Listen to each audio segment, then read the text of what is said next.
लिखी हुई कहानी बेटों वाली विधवा। पंडित अयोध्यानाथ का देहांत हुआ तो सबने कहा, ईश्वर आदमी को ऐसे ही मौत दे। 4 जवान बेटे थे, एक लड़की। चारों लड़कों के विवाह हो चुके थे, केवल लड़की कुंवारी थी। संपत्ति भी काफ़ी छोड़ी थी, एक पक्का मकान, 2 बगीचे, कई हजार के गहने और 20,000 नकद। विधवा फूलमती को शोक तो हुआ और कई दिनों तक बेहाल भी पड़ी रही, लेकिन जवान बेटों को सामने देखकर उसे ढांढस हुआ। चारों लड़के एक से एक सुशील, चारों बहुएं एक से एक बढ़कर आज्ञाकारी। वह रात को लेटती तो चारों बारी बारी से उसके पांव दबाती, वह स्नान करके उठती तो उसकी साड़ी छाँटती। सारा घर उसके इशारे पर चलता था। बड़ा लड़का कामता नाथ एक दफ्तर में 50 रुपये पर नौकर था। छोटा उमानाथ डॉक्टरी पास कर चुका था और कहीं औषधालय खोलने की फिक्र में था। तीसरा दयानाथ बीए में फेल हो गया था और पत्रिकाओं में लेख लिख लिख कर कुछ न कुछ कमा ही लेता था। चौथा सीतानाथ चारों में सबसे कुशाग्र बुद्धि और होनहार था। अब की बीए प्रथम श्रेणी में पास करके एमए की तैयारी में लगा हुआ था। किसी लड़के में वह दुर्व्यसन, वह छैलापन, वह लुटाऊपन न था जो माता पिता को जलाता है और कुल मर्यादा को डुबोता है। फूलमती घर की मालकिन थी, यूँ कि कुंजिया बड़ी बहू के पास ही रहती थी। बुढ़िया में वह अधिकार प्रेम न था जो वृद्धजनों को कटु और कलहशील बना दिया करता है, किंतु उसकी इच्छा के बिना कोई बालक मिठाई तक न मांग सकता था। संध्या हो गई थी। पंडित को मरे आज 12वां दिन था। कल 13 है, ब्रह्म भोज होगा, बिरादरी के लोग निमंत्रित होंगे। उसी की तैयारियां हो रही थी। फूलमती अपनी कोठरी में बैठी देख रही थी। पल्लेदार बोरे में आटा लाकर रख रहे हैं, घी के टिन आ रहे हैं, शाक भाजी के टोकरे, शक्कर की बोरियां, दही के मटके चले आ रहे हैं। महापात्र के लिए दान की चीज़ें लाई गई, बर्तन, कपड़े, पलंग, बिछावन, छाते, जूते, छड़ियाँ, लालटेन आदि।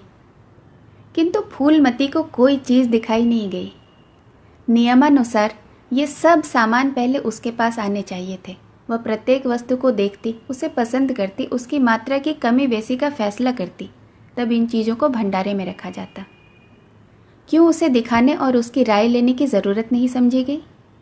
अच्छा, वह आटा 3 ही बोरा क्यों आया? उसने तो 5 बोरों के लिए कहा था। घी भी 5 ही कनस्तर है, उसने तो 10 कनस्तर मंगवाए थे। इसी तरह शाक भाजी, शक्कर, दही आदि में भी कमी की गई होगी।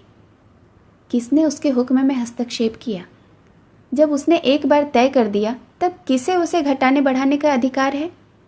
आज 40 वर्षों से घर के प्रत्येक मामले में फूलमती की बात सर्वमान्य थी।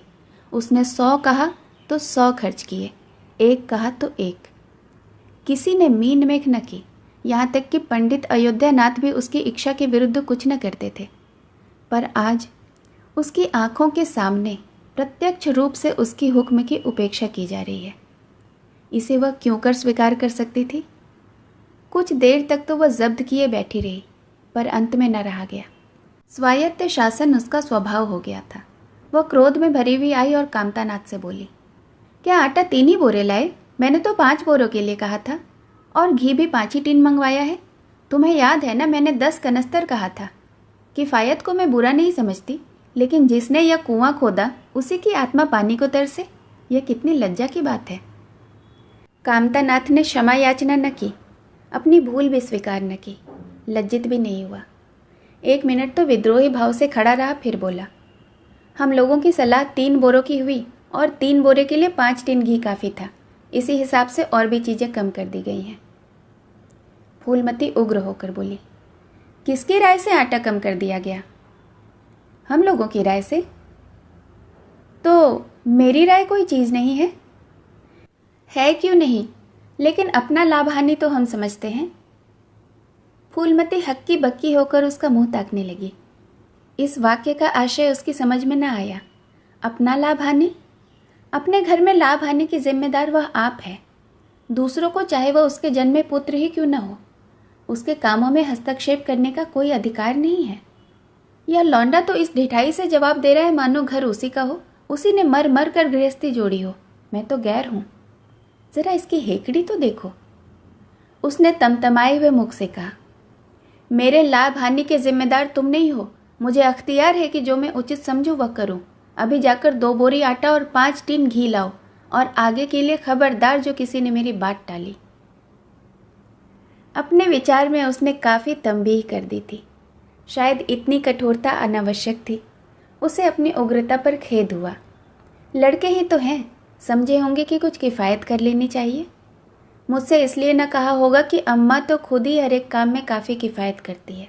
अगर इन्हें मालूम होता कि इस काम में किफ़ायत मैं पसंद न करूँगी तो कभी इन्हें मेरी उपेक्षा करने का साहस न होता। यद्यपि कामतानाथ अब भी उसी जगह खड़ा था और उसकी भाव भंगिमा से ऐसा ज्ञात होता था कि इस आज्ञा का पालन करने के लिए वह बहुत उत्सुक नहीं है। पर फूलमती निश्चिंत होकर अपनी कोठरी में चली गई। इतनी तंबीह पर भी किसी को उसकी अवज्ञा करने का सामर्थ्य हो सकता है, इसकी संभावना का ध्यान भी उसे न आया। पर ज्यों-ज्यों समय बीतने लगा उस पर यह हकीकत खुलने लगी कि इस घर में अब उसकी वह हैसियत नहीं रही जो 10-12 दिन पहले थी।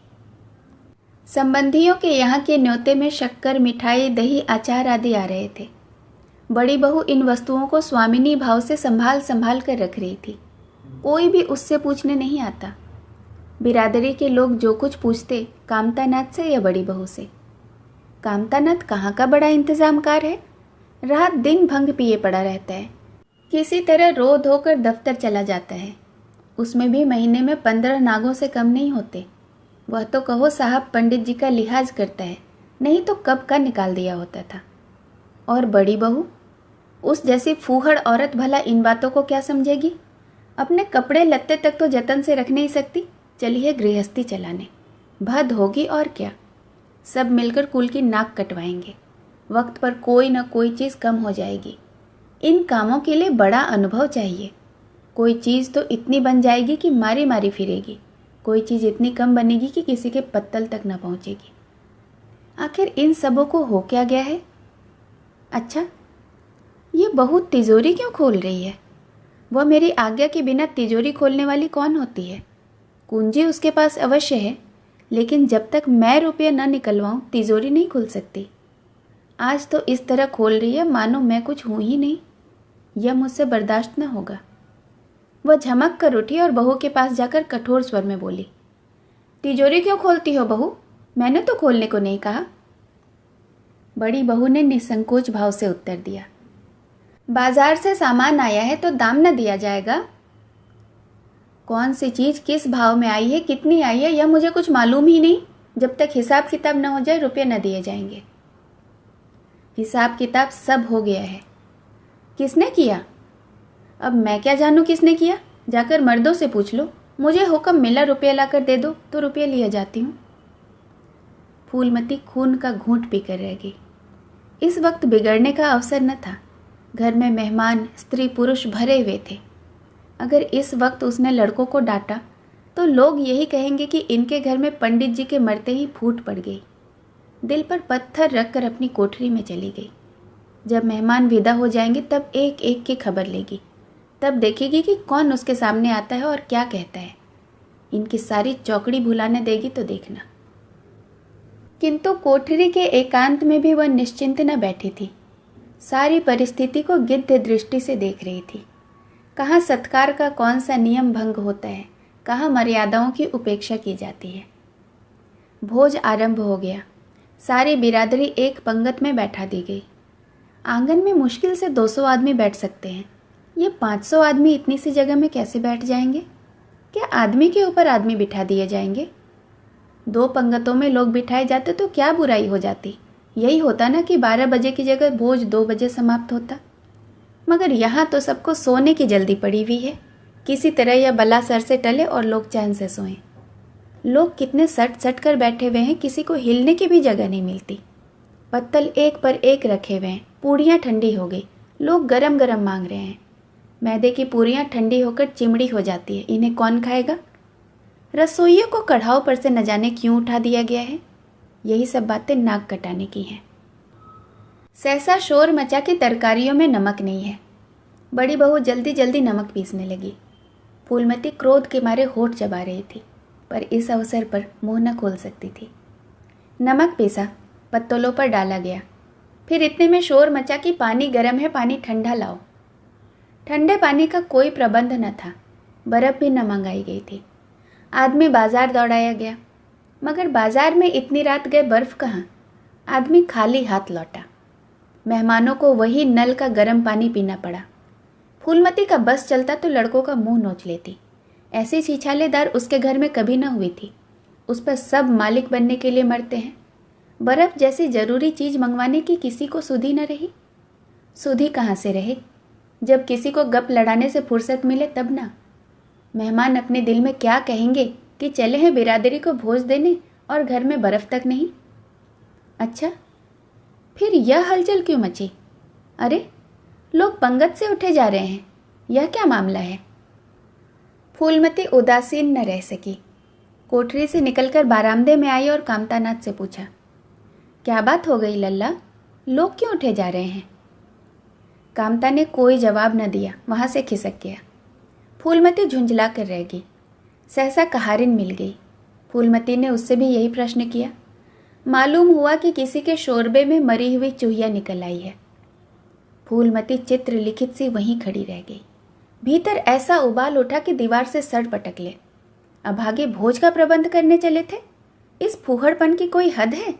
कितने आदमियों का धर्म सत्यानाश हो गया। फिर पंगत क्यों न उठ जाए? आंखों से देखकर कौन अपना धर्म गंवाएगा? आह, सारा किया धरा मिट्टी में मिल गया। सैकड़ों रुपए पर पानी भी फिर गया। बदनामी भी सो अलग। मेहमान उठ चुके थे। पत्तलों पर खाना ज्यों का त्यों पड़ा हुआ था। चारों लड़के आंगन में लज्जित खड़े थे। एक दूसरे को इल्ज़ाम दे रहा था। बड़ी बहू अपनी देवरानियों को बिगड़ रही थी। देवरानियां सारा दोष कुमुद के सर डालती थी। कुमुद खड़ी रो रही थी। उसी वक्त फूलमती झल्लाई हुई आकर बोली, मुंह में कालिख लगी या नहीं, या अभी कुछ और कसर बाकी है? डूब मरो सबके सब चुल्लू भर पानी में। शहर में कहीं मुंह दिखाने लायक भी नहीं रहे। किसी लड़के ने जवाब न दिया। फूलमती और भी प्रचंड होकर बोली, तुम लोगों का क्या? किसी को शर्म हया तो है नहीं? आत्मा तो उनकी रो रही है जिन्होंने अपनी जिंदगी घर की मर्जाद बनाने में खराब कर दी। उनकी पवित्र आत्मा को तुमने यूं कलंकित किया। सारे शहर में थू थू हो रही है। कामतानाथ कुछ देर तक तो चुपचाप खड़ा सुनता रहा। आखिर झुंझला कर बोला, अच्छा अब चुप रहो अम्मा। भूल हुई हम सब जानते हैं, बड़ी भयंकर भूल हुई, लेकिन क्या उसके लिए घर के प्राणियों को हलाल कर डालोगी? सभी से भूलें होती है, आदमी पछता कर रह जाता है, किसी की जान तो नहीं ली जाती। बड़ी बहू ने अपनी सफाई दी। हम क्या जानते थे कि कुमुद से इतना भी काम न होगा। इन्हें देखना चाहिए था कि देखकर तरकारी कढ़ाव में डालती, टोकरी उठाकर कढ़ाव में डाल दी। हमारा क्या दोष? कामतानाथ ने पत्नी को डांटा, इसमें न कुमुद का कसूर है, न तुम्हारा और न ही मेरा। संजोग की बात है, बदनामी भाग में लिखी थी वह हुई। इतने बड़े भोज में एक एक मुट्ठी तरकारी कढ़ाव में नहीं डाली जाती, टोकरे के टोकरे उड़ेल दिए जाते हैं। कभी कभी ऐसी दुर्घटना हो जाती है, पर इसमें कैसी जगह साई और कैसी नक कटाई? तुम खामखा जले पर नमक छिड़कती हो। फूलमती ने दांत पीस कर कहा, शर्माते तो नहीं, उल्टे बेहयाई की बातें करते हो। कामतानाथ ने निसंकोच होकर कहा, शर्माओ क्यों? किसी की चोरी की है? चीनी में चीटे और आटे में घुन यह नहीं देखे जाते। हाँ, पहले हमारी निगाह न पड़ी, बस यही बात बिगड़ गई, नहीं तो चुपके से चूहिया निकाल कर फेंक देते, किसी को खबर भी न होती। फूलमती ने चकित होकर कहा, क्या कहता है? मरी हुई चूहिया खिलाकर सबका धर्म बिगाड़ देता? कामतानाथ हंसकर बोला, क्या पुराने जमाने की बात करती हो अम्मा? इन बातों से किसी का धर्म जाता है? यह धर्मात्मा लोग जो पत्तल पर से उठ गए हैं, इनमें से कौन है जो भेड़ और बकरी का मांस न खाता हो? तालाब के कछुए और घोंगे तक तो इनसे बचते नहीं, जरा से चूहिया में क्या रखा था? फूलमती को ऐसा प्रतीत हुआ कि अब प्रलय आने में बहुत देर नहीं है। जब पढ़े लिखे आदमियों के मन में ऐसे अधार्मिक भाव आने लगे तो फिर धर्म की रक्षा तो भगवान ही करे। अपना समूह लेकर चली गई। 2 महीने गुजर गए हैं। रात का समय है। चारों भाई दिन के काम से छुट्टी पाकर कमरे में बैठे गपशप कर रहे हैं। बड़ी बहू भी षड्यंत्र में शरीक है। कुमुद के विवाह का प्रश्न छिड़ा हुआ है। कामतानाथ ने मसलन पर टेक लगाते हुए कहा, दादा की बात दादा के साथ गई। पंडित विद्वान भी हैं और कुलीन भी होंगे, लेकिन जो आदमी अपनी विद्या और कुलीनता को रुपयों पर बेचे वह तो नीच है। ऐसे नीच आदमी के लड़के से हम कुमुद का विवाह सेंत में भी न करेंगे। 5,000 तो दूर की बात है।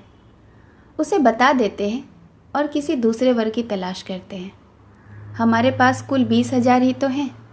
एक एक के हिस्से में 5-5 हज़ार आते हैं। 5,000 दहेज में दे दें और 5,000 नेग नुछवर और बाजे गाजे में उड़ा दें तो फिर तो हमारी तो बगिया ही बैठ जाएगी। उमानाथ बोले, हाँ, मुझे अपना औषधालय खोलने के लिए कम से कम 5,000 की ज़रूरत है। मैं अपने हिस्से में से 1 पाई भी नहीं दे सकता। फिर खुलते ही आमदनी थोड़ी ही ना होगी, कम से कम साल भर तो घर से खाना पड़ेगा। दयानाथ समाचार पत्र देख रहे थे। आंखों से ऐनक उतारते हुए बोले, मेरा विचार भी एक पत्र निकालने का है। प्रेस और पत्र में कम से कम 10,000 का तो कैपिटल चाहिए। 5,000 मेरे रहेंगे तो कोई ना कोई साझेदार भी मिल जाएगा। पत्रों में लेख लिखकर मेरा निर्वाह नहीं हो सकता। कामतानाथ ने सिर हिलाते हुए कहा, अजी राम भजो, सेंत में कोई लेख नहीं छपता, रुपये कौन देता है? दयानाथ ने प्रतिवाद किया, नहीं, यह बात नहीं है। मैं तो कहीं भी बिना पेशगी पुरस्कार लिए नहीं लिखता। कामता ने जैसे अपने शब्द वापस ले लिए। तुम्हारी बात नहीं कहता भाई, तुम तो थोड़ा बहुत मार लेते हो, लेकिन सबको नहीं मिलता। बड़ी बहू ने श्रद्धा भाव से कहा, कन्या भाग्यवान हो तो दरिद्र के घर में भी सुखी रह सकती है, अभागी हो तो राजा के घर में भी रोएगी। यह सब तो नसीबों का खेल है। कामतानाथ ने स्त्री की ओर प्रशंसा के भाव से देखा। फिर इसी साल हमें सीता का विवाह भी तो करना है। सीतानाथ सबसे छोटा था। सिर झुकाए भाइयों की स्वार्थ भरी बातें सुन सुनकर कुछ कहने के लिए उतावला हो रहा था। अपना नाम सुनते ही बोला, मेरे विवाह की आप लोग चिंता न करें। मैं जब तक किसी धंधे में न लग जाऊंगा विवाह का नाम भी न लूँगा। और सच पूछिए तो मैं विवाह करना ही नहीं चाहता। देश को इस समय बालकों की ज़रूरत नहीं, काम करने वालों की ज़रूरत है। मेरे हिस्से के रुपए आप कुमुद के विवाह में खर्च कर दें। सारी बातें तय हो जाने के बाद यह उचित नहीं कि पंडित मुरारी लाल से संबंध तोड़ लिया जाए। उमा ने तीव्र स्वर में कहा, 10,000 कहाँ से आएंगे? सीता ने डरते हुए कहा, मैं तो अपने हिस्से के रुपए देने की बात कहता हूँ। और शेष? मुरारी लाल से कहा जाए कि दहेज में कुछ कमी कर दें। वे इतने स्वार्थांध नहीं हैं कि इस अवसर पर कुछ बल करने को तैयार न हो जाए। अगर 3,000 में संतुष्ट हो जाएं तो 5,000 में विवाह हो सकता है। उमा ने कामतानाथ से कहा, सुनते हैं भाई साहब इसकी बातें? दयानाथ बोल उठे, तो इसमें आप लोगों का क्या नुकसान है? मुझे तो इस बात से खुशी हो रही है कि भला हम में से कोई त्याग करने के योग्य है। इन्हें तत्काल रुपये की ज़रूरत नहीं, सरकार से वजीफ़ा पाते ही हैं। पास होने पर कहीं न कहीं जगह मिल ही जाएगी। हम लोग ऐसी हालात में नहीं हैं। कामतानाथ ने दूरदर्शिता का परिचय दिया। नुकसान की एक ही कही, हम में से एक को कष्ट हो तो क्या हम लोग बैठे देखते रहेंगे? यह अभी लड़के हैं, इन्हें क्या मालूम कि समय पर 1 रुपया भी 1,00,000 रुपये का काम करता है। कौन जानता है कल इन्हें विलायत जाकर पढ़ने के लिए सरकारी वजीफ़ा मिल जाए या सिविल सर्विस में आ जाए। उस वक्त सफ़र की तैयारियों में 4-5 हज़ार लग जाएंगे। तब किसके सामने हाथ फैलाते फिरेंगे? मैं यह नहीं चाहता कि दहेज के पीछे इनकी ज़िंदगी नष्ट हो जाए। इस तर्क ने सीतानाथ को भी तोड़ दिया। सकुचाता हुआ बोला, हाँ, यदि ऐसा हुआ तो बेशक मुझे रुपयों की ज़रूरत होगी। क्या ऐसा होना असंभव है? असंभव तो मैं नहीं समझता, लेकिन कठिन अवश्य है। वजीफ़े उन्हें ही मिलते हैं जिनके पास सिफारिशें होती हैं। मुझे कौन पूछता है? कभी कभी सिफारिशें धरी की धरी रह जाती हैं और बिना सिफारिश वाले बाजी मार जाते हैं। तो आप जैसा उचित समझे भैया। मुझे तो यहाँ तक मंजूर है कि मैं चाहे विलायत न जाऊँ, पर कुमुद अच्छे घर में जाए। कामतानाथ ने निष्ठा भाव से कहा, अच्छा घर दहेज देने से नहीं मिलता भैया। जैसा तुम्हारी भाभी ने कहा, यह सब नसीबों का खेल है। मैं तो चाहता हूँ कि मुरारी लाल को जवाब दे दिया जाए और कोई ऐसा घर खोजा जाए जो थोड़े में राज़ी हो जाए। इस विवाह में मैं 1,000 से ज़्यादा नहीं खर्च कर सकता। पंडित दीनदयाल कैसे हैं? उमा ने प्रसन्न होकर कहा, बहुत अच्छे हैं। MA BA न सही, जजमानों से अच्छी आमदनी है। दयानाथ ने आपत्ति की। अम्मा से भी तो पूछ लेना चाहिए। कामतानाथ को इसकी कोई ज़रूरत मालूम न हुई। बोले, उनकी तो जैसे बुद्धि ही भ्रष्ट हो गई है। वही पुराने युग की बातें मुरारी लाल के नाम का उधार खाए बैठी हैं। यह नहीं समझती कि वह जमाना गया। उनको तो बस कुमुद मुरारी पंडित के घर चली जाए, चाहे हम लोग तबाह हो जाएं। उमा ने एक शंका उपस्थित की। अम्मा अपने सब गहने कुमुद को दे देगी, देख लीजिएगा। कामतानाथ का स्वार्थ नीति से विद्रोह न कर सका। बोले, गहनों पर उनका पूरा अधिकार है। यह उनका स्त्री धन है, जिसे चाहे दे सकती हैं। उमा ने कहा, स्त्री धन है तो क्या वह लुटा देंगी? आखिर वह भी तो दादा की ही कमाई है। किसी की कमाई हो, स्त्री धन पर उनका पूरा अधिकार है। यह सब कानूनी गोरख धंधे हैं। 20,000 में तो हम 4 हिस्सेदार हों और 10,000 के गहने अम्मा के पास रह जाए। देख लेना, इन्हीं के बल पर वह कुमुद का विवाह मुरारी पंडित के घर कर देंगी। उमानाथ इतनी बड़ी रकम को इतनी आसानी से नहीं छोड़ सकता था। वह कपट नीति में कुशल है। कोई कौशल रचकर माता से सारे गहने ले लेगा। उस वक्त तक कुमुद के विवाह की चर्चा करके फूलमती को भड़काना उचित नहीं। कामतानाथ ने सिर हिलाकर कहा, भाई मैं इन चालों को नहीं पसंद करता। उमानाथ ने खिसिया कर कहा, गहने 10,000 से कम के न होंगे। कामता अविचलित स्वर में बोले, कितने के ही हो, मैं अनीति में हाथ नहीं डालना चाहता। तो आप अलग बैठिए, हाँ बीच में भांजी न मारिएगा। ठीक है, मैं अलग रहूँगा। और तुम सीता? मैं भी अलग रहूँगा। लेकिन जब दयानाथ से यही प्रश्न किया गया तो वह उमानाथ से सहयोग करने को तैयार हो गया। 10,000 में 2,500 तो उसके होंगे ही। इतनी बड़ी रकम के लिए यदि कुछ कौशल भी करना पड़े तो क्षम्य है। फूलमती रात को भोजन करके लेटी थी कि उमा और दया उसके पास जाकर बैठ गए। दोनों ऐसा मुंह बनाए हुए थे मानो कोई भारी विपत्ति आ पड़ी है। फूलमती ने सशंक होकर पूछा, तुम दोनों घबराए हुए मालूम होते हो? उमा ने सिर खुजाते हुए कहा, समाचार पत्रों में लेख लिखना बड़े जोखिम का काम है अम्मा। कितना ही बचकर लिखो, लेकिन कहीं ना कहीं पकड़ हो ही जाती है। अब देख लो ना, दयानाथ ने एक पत्र लिखा था, लेकिन उस पर 5,000 की ज़मानत मांगी गई है। अगर कल तक जमा न की गई तो गिरफ्तार हो जाएंगे और 10 साल की सज़ा ठुक जाएगी। फूलमती ने सिर पीट कर कहा, ऐसी बातें क्यों लिखते हो बेटा? जानते नहीं हो आजकल हमारे अधीन आए हुए हैं, जमानत किसी तरह से टल नहीं सकती। दयानाथ ने अपराधी भाव से उत्तर दिया, मैंने तो अम्मा ऐसी कोई बात नहीं लिखी थी, लेकिन किस्मत को क्या करूं? हाकिम जिला इतना कड़ा है कि ज़रा भी रियायत नहीं करता। मैंने जितनी दौड़ धूप हो सकती थी वह सब कर ली।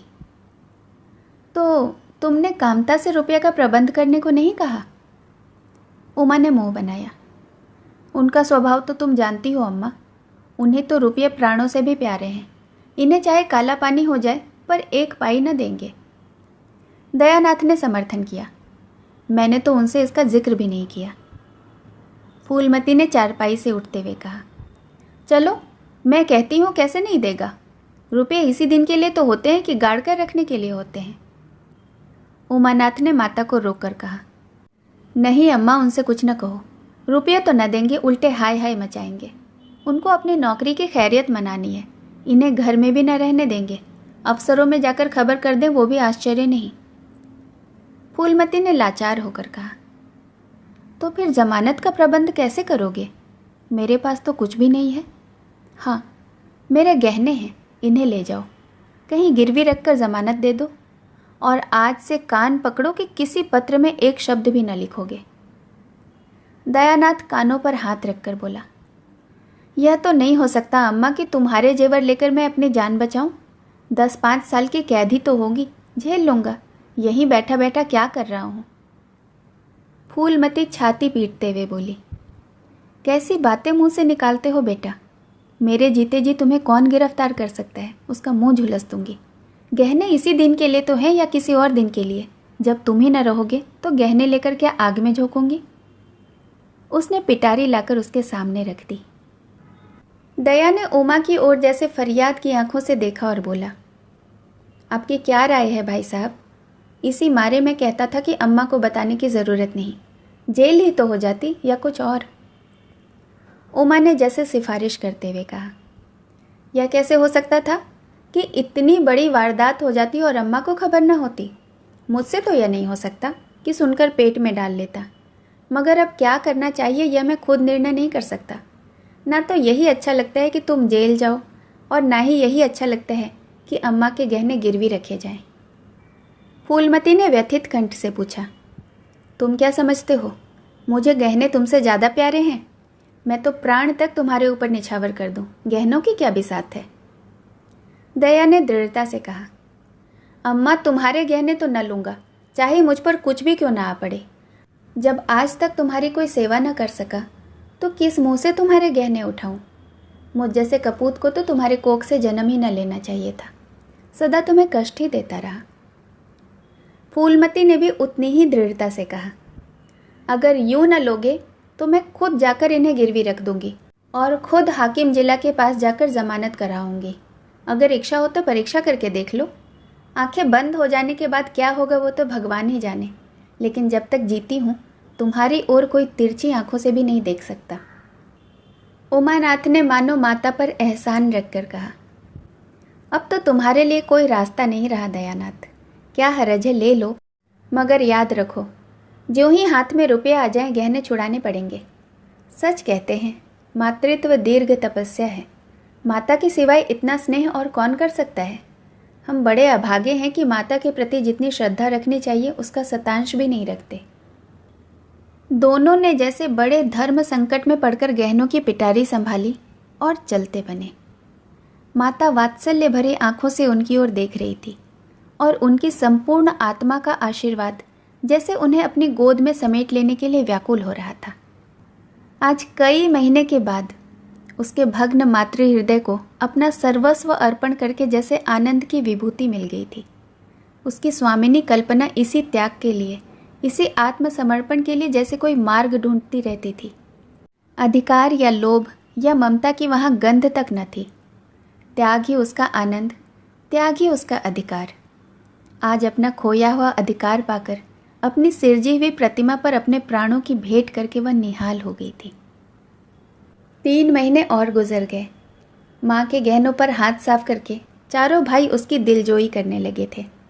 अपनी अपनी स्त्रियों को भी समझाते कि उसका दिल न दुखाए। अगर थोड़े से शिष्टाचार से उसकी आत्मा को शांति मिलती है तो इसमें हानि ही क्या है।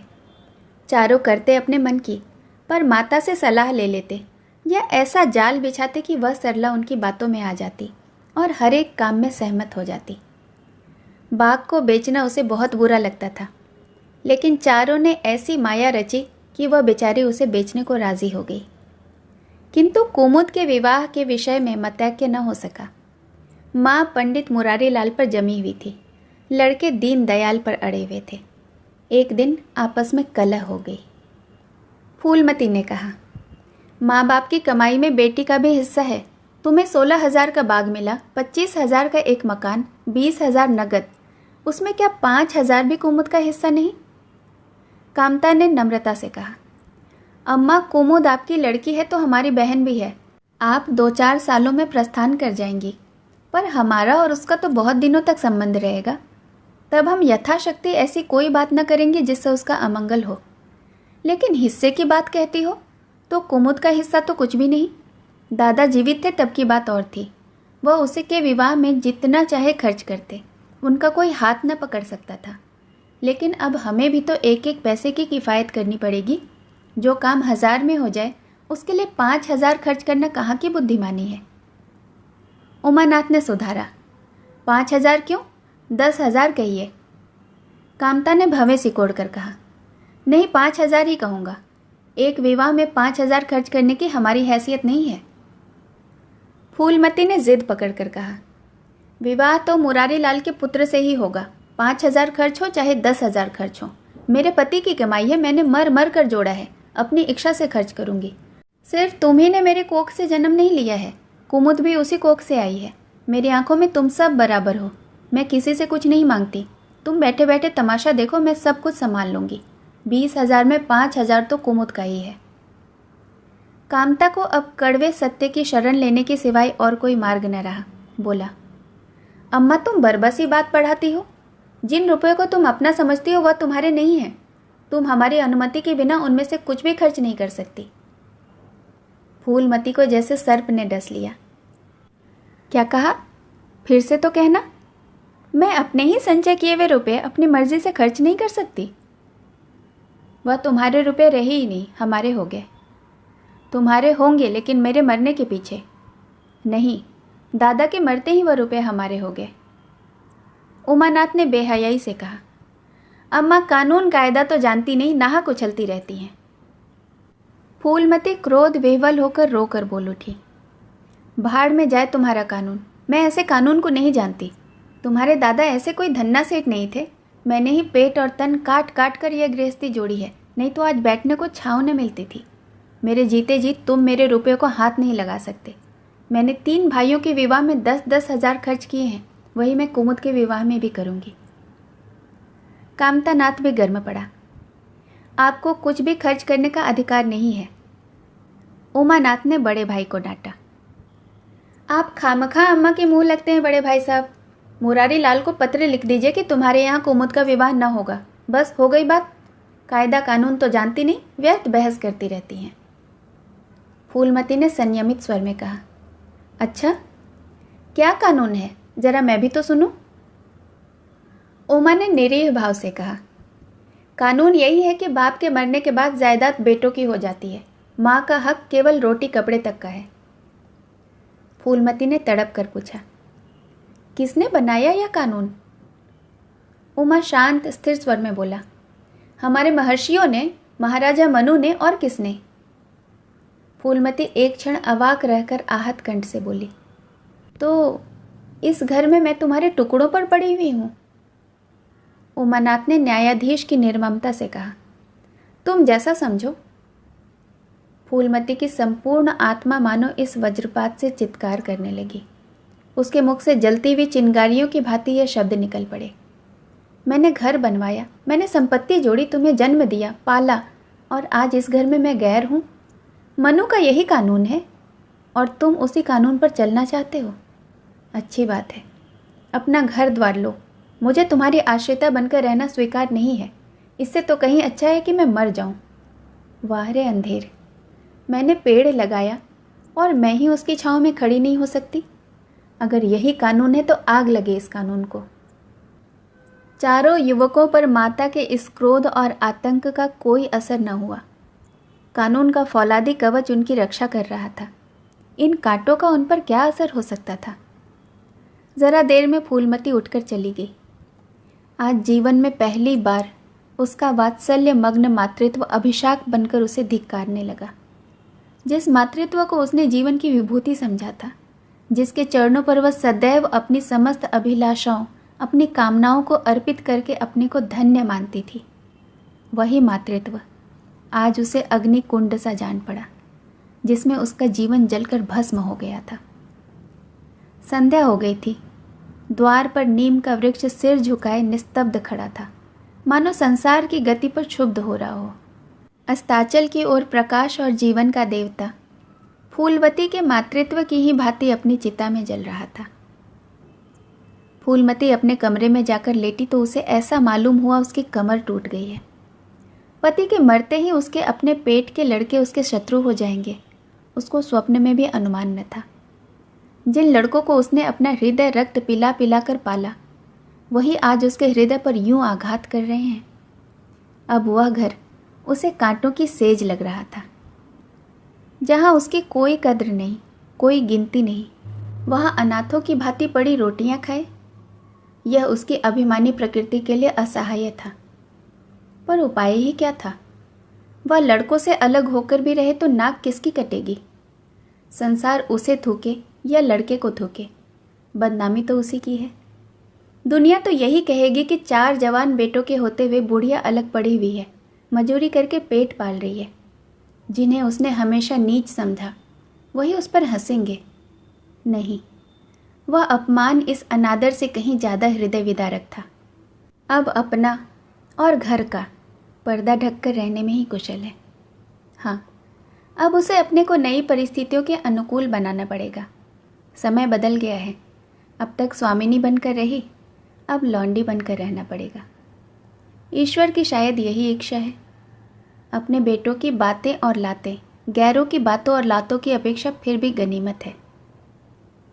वह बड़ी देर तक मुंह ढांपे अपनी इसी दशा पर रोती रही। सारी रात इसी आत्मवेदना में कट गई। शरद का प्रभाव डरता डरता उषा की गोद से निकला, जैसे कोई कैदी छिपकर जेल से भाग आया हो। फूलमती अपने नियम के विरुद्ध आज तड़के ही उठी।